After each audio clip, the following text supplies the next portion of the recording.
حضرت عبداللہ ابن عمر ایک اونٹنی پہ بیٹھے تھے، اونٹنی بڑی پیاری لگی، بڑی خوبصورت تھی، بڑی بہترین تھی، بڑی صاف ستھری تھی. تو 2-3 دفعہ اپنے غلام سے کہا یار بڑی پیاری ہے، بڑی خوبصورت ہے، دیکھو اس کا چلنے کا انداز کتنا نرالا ہے. آج کل بھی ڈرائیور گاڑی چلاتے ہیں تو کہتے ہیں بڑی ہلکی پھلکی ہے جی، بریکیں بھی بڑی ٹھیک ہیں جی اس کی، فلاں معاملہ بھی اس کا بڑا صحیح ہے. وہ اتنی پسند آئی اونٹنی تو اونٹنی سے اترتے ہی فوراً کہنے لگے اس کو نشان لگا کے قربانی کے جانوروں میں چھوڑ دو، یہ زیادہ پیاری ہے، اسے رب کے رستے میں خیرات کریں گے. کیوں؟ ایک باریک نکتہ صوفیاء نے بیان کیا ہے. اللہ کے نیک بندے کہتے ہیں کسی جگہ بھی تمہارا دل اللہ رسول کے مقابلے میں الجھنا نہیں چاہیے. کوئی ایسی چیز جو رکاوٹ بن رہی ہو، رکاوٹ، وہ کیا کہتے ہیں کچرا آ گیا ہے، اس کچرے کو لوگ ٹھیک نہیں کرتے، کہتے نکال دو تاکہ معاملہ صحیح رہے. ایک چھوٹا سا باریک سا ہلکا سا دھاگے کی طرح کا ایک ٹکڑا اگر کسی وقت گوشت کا آپ کے دانت میں الجھ جائے نا، وہ سارا ذائقہ تباہ کر دیتا ہے. لوگ مختلف چیزیں لے کے خلال کرتے ہیں دانتوں کا تاکہ وہ نکل جائے، کیونکہ ذرا سی بھی چیز اگر کسی جگہ رکاوٹ بن جائے نا، آپ بڑا بہترین کھانا کھا رہے تھے، زبردست غذا آپ کھا رہے تھے، ایک صرف اس میں نا ہلکا سا دانہ ایسا آیا جو سخت تھا، کچرا آ گیا، روڑا آ گیا، تو وہ سارے کھانے کا ذائقہ تباہ کر دیتا ہے. بعض لوگ ایسے ہوتے ہیں کہ ایک بال نکل آئے نا کبھی کھانے میں سے تو کھانا چھوڑ دیتے ہیں، کہتے ہیں یار یہ سارا ذائقہ خراب ہو گیا. ہمارے ساتھ یہ ہوا ہے، یہ تو ہے نا دنیاوی معاملات، اسی طرح کا مسئلہ روحانی زندگی میں ہوتا ہے.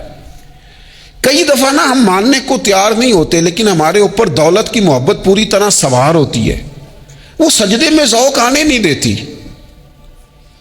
شہرت کی محبت پوری طرح سوار ہوتی ہے، وہ درود و سلام کا، ذکر کا، عبادت کا ذائقہ لگنے نہیں دیتی.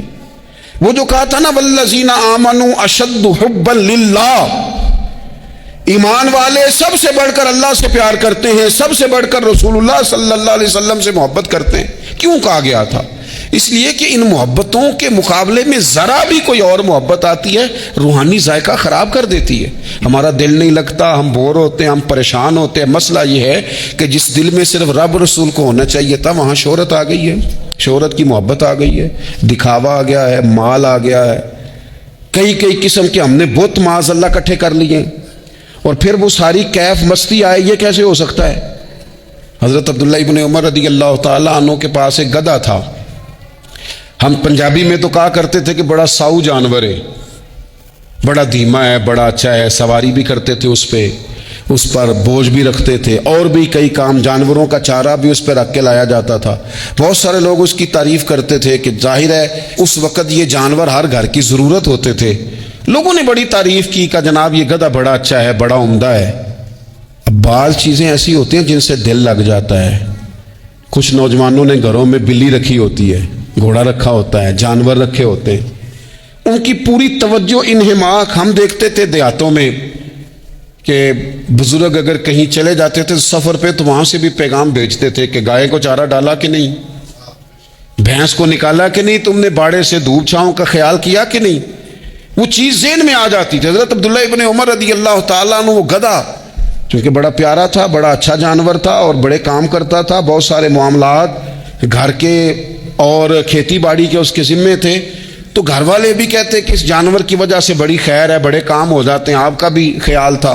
حضرت عبداللہ ابن عمر ایک دن گھوڑے سے نیچے اترے یا اس گدھے سے نیچے اترے تو خادم کو بلا کے کہنے لگے اسے لے جاؤ اور بیچ کے پیسے اللہ کے رستے میں خیرات کر دو. اب وہ خادم کا بھی اس سے دل لگ گیا تھا، جانور گھر میں ہوتا ہے دلچسپی ہو جاتی ہے. کہنے لگا حضور وہ سارا محلہ تو اس کی تعریف کرتا ہے، سارے خاندان والے تو اس جانور سے دلچسپی رکھتے ہیں اور آپ بیچ رہے ہیں. آپ فرمانے لگے جس طرح سب کا دل اس کی طرف ہے نا کہ اچھا جانور ہے، میرا بھی ہو گیا ہے، لیکن میں اپنے دل کو سوائے رب رسول کے کسی اور طرف ہوتا دیکھ نہیں سکتا. اعظم بلا سے اپنی وہ ہستی ہی کیوں نہ ہو، اعظم بلا سے اپنی وہ ہستی ہی کیوں نہ ہو، جو چیز اس کی راہ میں حائل ہو پھونک دو، جلا دو ایسی ساری چیزیں جو ان کے راستے میں آتی ہیں.